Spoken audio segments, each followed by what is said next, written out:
Yeah, you know who it is. If you don't, it's your boy Shake.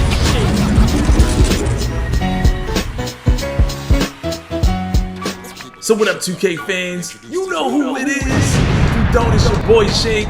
It is that time of year. We've got Mike Wang on Twitter giving us a lot more in-depth information of how NBA 2K24 has changed. I'm gonna do this series in parts, so stay tuned for more as more information comes through. But in this video, we're gonna focus on shooting. When asked by Brandon Hayes, what's your favorite thing about the new Pro Play feature? Mike says, I love how authentic the jumpers are. If you love the NBA, you'll immediately notice. We also get animations from Pro Play that we wouldn't think to capture in mocap. So there are some really unique shots, moves, and passes that change the gameplay for the better. So Pro Play is not necessarily strictly for scoring animations only. He mentions later that there's even new inbound animations. It sounds like Pro Play is gonna add a lot more to the nuance of just more authentic, realistic looking basketball. One of the toughest things that the 2K devs have to deal with is trying to make everybody happy. You know, there's a portion of the community that actually wants more realistic gameplay, and there's a large portion of the community that wants a more arcade experience. You have guys that want them to focus more on offense, allowing them to create more space and dribble longer, and then you have guys that want them to focus more on defense so they can put a stop to some of that overpowered gameplay. Now, Mike is not the only dev, but he tends to be the face in social media and kind of speaks up for a lot of them. I don't know how he's lasted this long. Mike chimes in with more information. Generally, all advanced shot types, spins, stepbacks, got a buff in the mid-range. And all advanced layups, euros, floaters, reverses, hops, spins, quick scoops, got a buff too. Try to mix up your arsenal of scoring moves and you'll be rewarded. I'm glad he made this statement because a couple guys saw the clip I put out about how 2K got so much right in that Kevin Durant clip, but quite a few of them were saying that this contest is going to be considered smothered. But obviously Mike is making it clear that they gave a buff to mid-range shots, so you will be able to make shots like this, especially step backs off the dribble. When asked by Sweet Life, with the custom jump shots that we make in the Jump Shot Creator, will there still be grades on the shot attributes?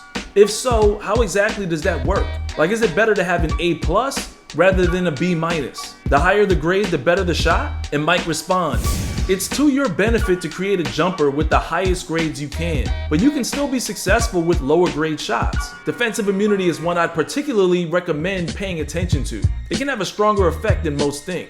I said this in a few of my jump shot videos in 23 that you don't have to worry about having a really high timing impact, but the one that you really need to be looking for is defensive immunity. Defensive immunity seems to go up the higher your my player holds the ball over his head. The harder it is for the defender to contest it, the easier it'll be for you to make that shot. When asked by Buckets, can we see greens right away this year? Please, everyone wants to know. And Mike says, greens are still delayed because I like it that way. And I'm glad it is too. I like the delayed greens, creates more anticipation and drama, and at times it can reduce the cherry picking. When asked, how is drawing fouls in rec? Is there an emphasis on the skill? Can you purposely do it? And Mike says, we spend a lot of time on this and it's way better.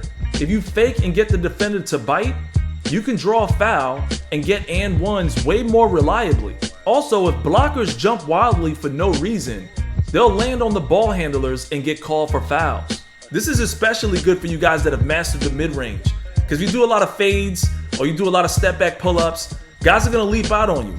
But if you actually pump fake after those animations, you can draw a lot of fouls and apparently you'll get rewarded with some and one buckets. And on the topic of fades, how are fades looking this year? Fades got a buff in the mid-range and big nerf at the 3.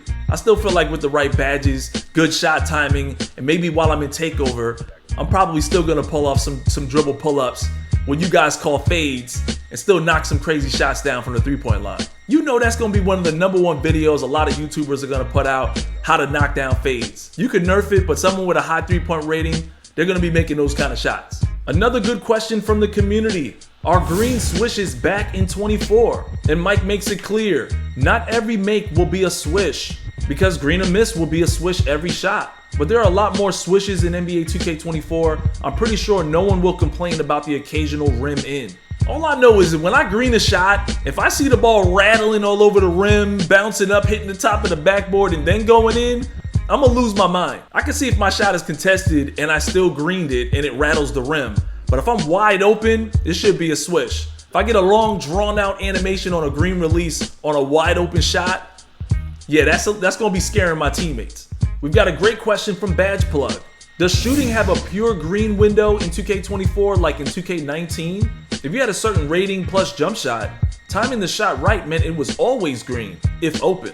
And Mike says, yes, the green window is pure and will be a guaranteed make if you hit it. Heavily contested shots may still look like full white misses, but that's just an artifact of the art.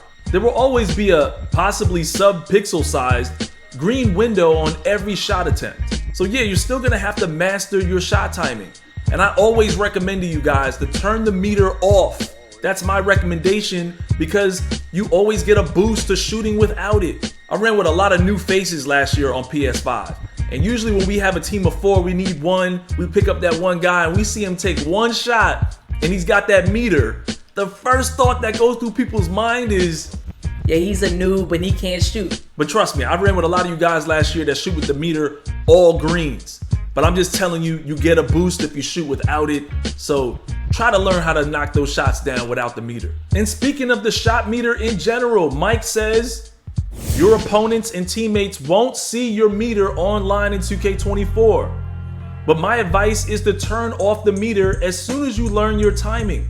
Shot meter off increases your green window size by 20%. And then a good question, is it green only or can you make whites again? Whites will not go in on Hall of Fame, Rec, or Park. So finally, if you haven't heard it before, we get an exact percentage of how much of a boost you get for shooting without the meter. 20% is a lot. So as I stated, get used to turning it off. Unless you play my team or you play a lot of quick rank matches where you're controlling all 5 players, those are cases where you don't know everyone's jump shot, so it's beneficial to have that shot meter on. But man, you missing out on 20% more chance of a green if you're shooting with that meter on. Question from Freddie. Can we still lock our layup timing with L2 like in 2K23? And Mike says, yes, for jumpers too. Low key, fun way to shoot. What? Question from She Love Van. Will bases be back like base 38? And Mike responds, no generic numbered shots. We're all in on real NBA player shots generated by Pro Play. There are a ton of options though. I'm sure you'll find something you like. So yeah, just like in 23, you're gonna choose from real life player jump shots. From what I'm hearing about Pro Play, it's gonna make those jump shots look even more authentic than they ever did before. They just need to make sure that Carmelo Anthony's jump shot is in the game early. Question from 2K frequently. With Pro Play, have jump shots been revamped? In the clip, KD jump shot looks a bit different to the one we currently have. Yeah, we have a ton of new jumpers sourced from Pro Play. KD's jumper perfectly mirrors his real life shot. Happens to be the shot I've been using on my player for the last few weeks too. So yeah, as I just stated, Pro Play is gonna make everyone's jump shot look more authentic. I just hope they can get some of the older players' jump shots down too. I think they've done a pretty good job with some of the players in the past, but I definitely want to see an update on T-Mac's jump shot. He's somebody who I would love to start using his jumper more often in 2K. Mike puts out a statement to the community. For those asking what rating you need to be consistent, it depends on your skill and shot IQ. Some will be deadly with a 75 3-point. Try out the build tester or 2KU with different NBA players on Hall of Fame to get an idea of what you need for your build. In season 1, I found out that shooting with an 83 ball, I was still able to green a lot of shots. I even put a lot of clips out on Twitter of me doing that. But in order to hit dribble pull-ups and fades, I upped it to an 89 or 90. But then in season 6, I made a Kobe build with a high mid-range and a lower 3 ball back down to an 80. But by then I had mastered dribble pull-ups and fades, so I was back to hitting those same kind of shots. I wonder if I should come out of the gate with an 83 ball again.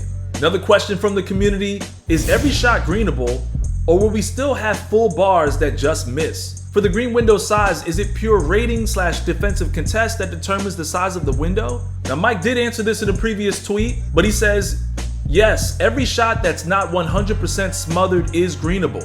Window size determined by a ton of factors. Defense, ratings, and badges being the primary drivers. Contested shots are very hard to knock down on higher difficulties. So yeah, all shots are greenable. If you're still shooting full whites and you can't see the green window, it's probably because you have a low rating in that category from the 3-point line or mid-range area.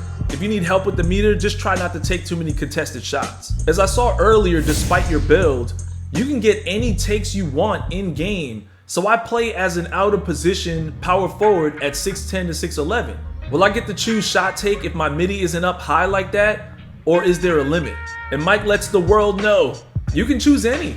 Just don't expect shooting takeover to make you DeRozan if you're rocking a 25 shot mid rating. Yeah, I said this yesterday in the Courtside Report breakdown video. You can choose a takeover for any of the categories, even if your attributes are low. So if your opponent is scoring a lot and you have pretty good defensive attributes, but you normally would put on like sharp and slasher take or a sharp double sharp take or something like that, you can actually choose a defensive takeover to boost your defensive attributes pertaining to the situation on the court. This allows for a lot more strategy, and this is a way more dynamic takeover system.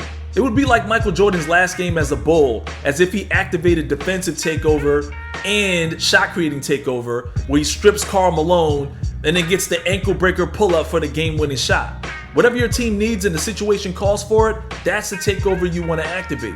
Got a good question from Jay. Are green animations going to pop every time? And when I green, is it going to swish more consistent? And Mike says, yes. You'll get your shot celebration animation on every made green outside of 15 feet. Remember in 23, you had to knock 3 shots down in a row, and on that 3rd shot, you'll get your animation. But now he's saying you'll get your animation on every green. But don't worry, that's not gonna lead to a bunch of cherry picking if you don't see that animation. I'm hearing that animation is delayed with the green release effect. Good question from Pure Snow. What's the difference in shot contest percentage from A+ to F? We don't want to guess, we want to know how effective the grades are.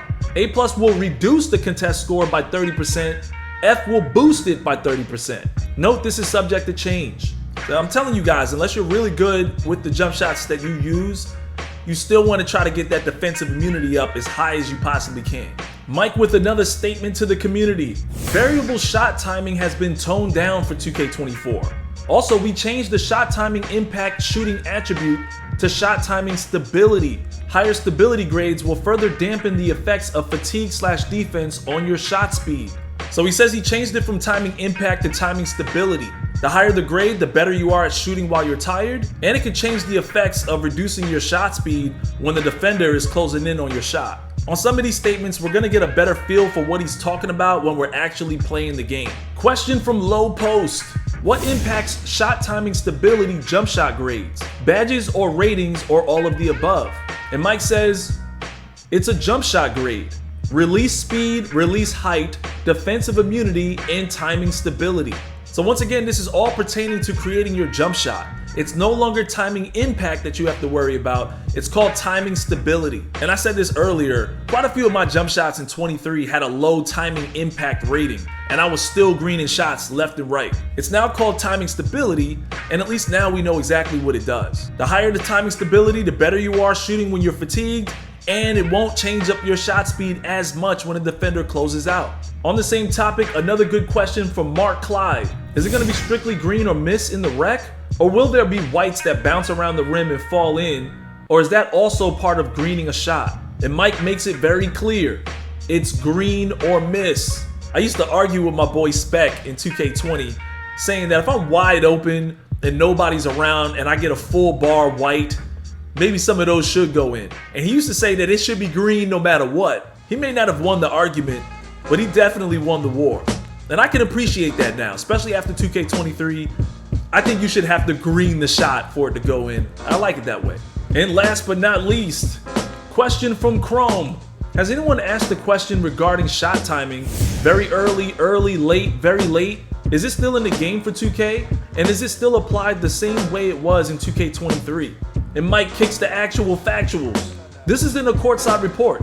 That option is changed to shot timing visual cue. You now pick the point in the animation that you want for the ideal release instead of an arbitrary time.